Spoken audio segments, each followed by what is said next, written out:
equivalent to a full-blown hurricane. That's how experts describe the historic cold snap in February of last year that left 50,000 New Mexicans without gas for an entire week. Those specialists are now meeting in Albuquerque to make sure something like this doesn't happen again. Diana Sauceda explains. Well, Kim, this was something of a perfect storm that sent a chilling ripple across the Southwest. Experts say was in part unprecedented cold temperatures, but also plain old poor planning. The situation was so bad in early February of 2011, the National Guard was called out. 50,000 New Mexicans were without natural gas for an entire week because of unprecedented freezing temperatures. Today, members of FERC, the U.S. Federal Energy Regulatory Commission, are discussing the February freeze and why gas and electric companies should have been better prepared.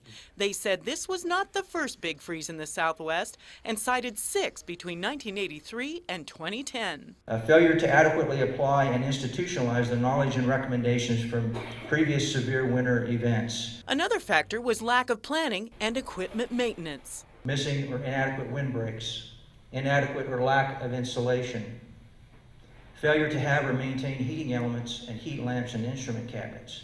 It started with rolling blackouts in Texas, and electricity is needed to keep natural gas flowing. Other factors were tougher to control, like freeze-offs at wellheads and processing plants. That reduced gas flow to New Mexico and Texas by 20%.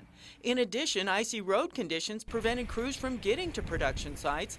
As the pressure dropped in the pipelines, the New Mexico Gas Company shut off the lines to cities and towns to keep the whole system from crashing.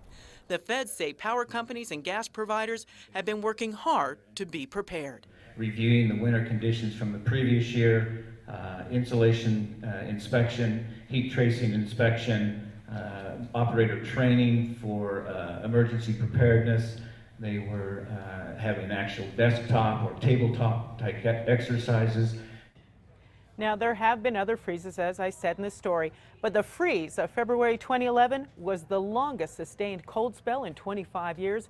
Even wind turbines froze up. Back to you, Kim. Okay, thanks, Diana. Now, another recommendation from the report is that New Mexico, Arizona, and Texas should have additional gas storage capacity during the winter.